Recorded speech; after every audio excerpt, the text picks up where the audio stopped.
CC Cycle 2, Week 15, Degas. I have here a piece of cardstock, lots of stencils, crayon, watercolor. And so we're going to be using stencils to trace either the outside of it, or you could even use the punch out and trace the inside if you would like. You could do a couple of different things. So you could do a frog, like you could do it vertical to where the frog is hopping and turn it this way. The frog hopped up. Or even as Aubrey had suggested with the sun, you could do like it's setting, a setting sun, a dragonfly flying, however you want to do it. But you put it in the direction you want it to go, and this one will be darker, and you move back lighter, and you move back lighter. So Aubrey, what did you pick to? I picked a whale. Okay, so what we're going to do is we're going to, if this is the direction the whale is going, then let's start here where the whale ends up. Put it where it's going to end up. And the kids could just trace this in crayon if they wanted to, but some of these places are hard to reach, these little corners. So you can do it in pencil first and then trace it in crayon.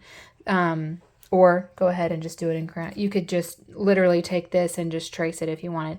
We want this one to be nice and dark, but if you want to do it in pencil first, it doesn't matter if you do it dark or light. What matters is when you're doing it in the crayon and the watercolor. So go ahead, Aubrey. Do you want to do it with just straight crayon, or you want to do it pencil and then trace it? I'm going to do a pencil and trace it because it has more like edges like that. So. Okay, so go ahead and trace that, and I'll pause. Okay. So once she is done tracing this in pencil, we can go ahead and remove it. And then now do it in crayon, nice and firm. This is what you want to be the darkest one, is where it ends up. So go ahead and trace that real nice and dark. Get that crayon pressed in there. Not so hard that you break it, but hard enough to where it will resist the watercolor. Okay, so now once you have traced it nice and dark in crayon, now you want to take your whale again, and we're going to take it where it was, and we're going to move it back a little. We essentially kind of want to be able to trace this 3 times. So move it back a little bit, and then I want you to trace whatever's not inside already. If it's inside these lines you already did, then don't worry about it. Go ahead and trace that. Just only what's sticking out outside of the rest of the whale. And when we trace this in crayon, it's going to be lighter. Anything that's sticking out.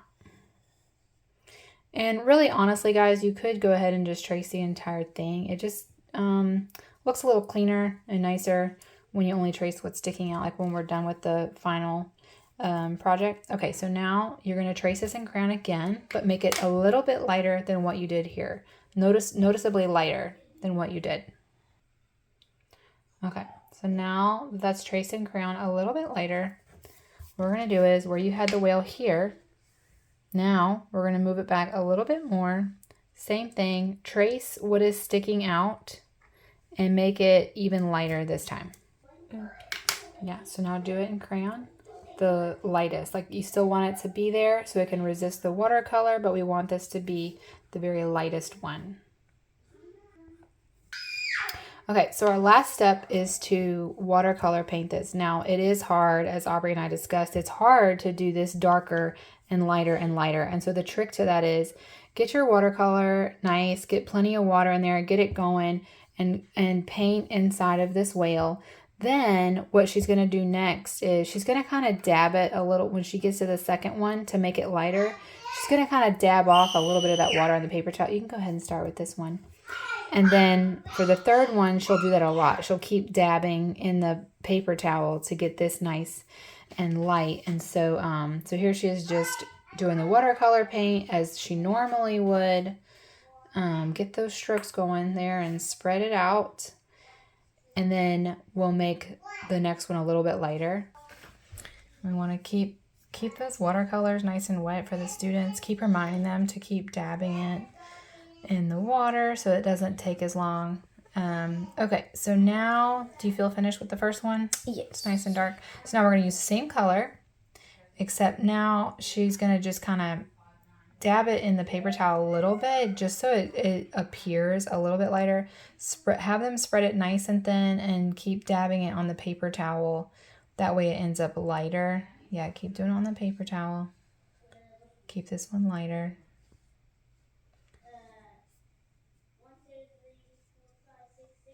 If they dab it like that on the paper towel and then they help spread it out a little bit more, it's a little better. It's a little easier to get that lighter look. It's hard with watercolor to get that lighter look, but you can, you know, by keeping it a little bit drier.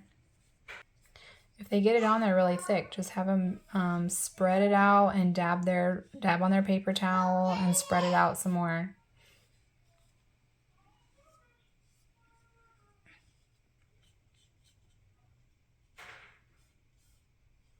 You only have a little bit left right here for the whale. Keep it nice and light.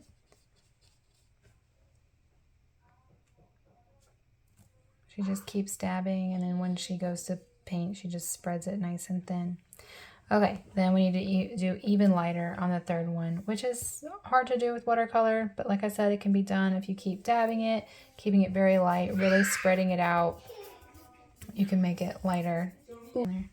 Aubrey accidentally made hers a little bit thick, so what I had her do was add water to her paintbrush, not dip it in the paint, but add some water to her paintbrush. That way we could spread that paint out. She accidentally went to put it on there and it was just like way too thick, but we can totally fix that. Spread out more of this middle a little bit. That way it keeps that light. There you go. Keep spreading that out. So if they do have a mess up where they make it really dark, then just have them go for the water and not the paint and spread that out. And you could even too, Aubrey, try dipping it in the paint and then the water. So I just did, yeah. Okay. If we keep it watered down there, it'll be a little bit lighter. So they can use either method that they want. If they want to just keep dabbing it on the paper towel to get a lot of that paint off, they can do that, or they can just dip in the paint first and then the water, and it keeps it really light. So that would be the finished Degas in motion. So you just use the stencils to make it look like the whale is swimming that way. And you could really use any stencil that you want. And that's it.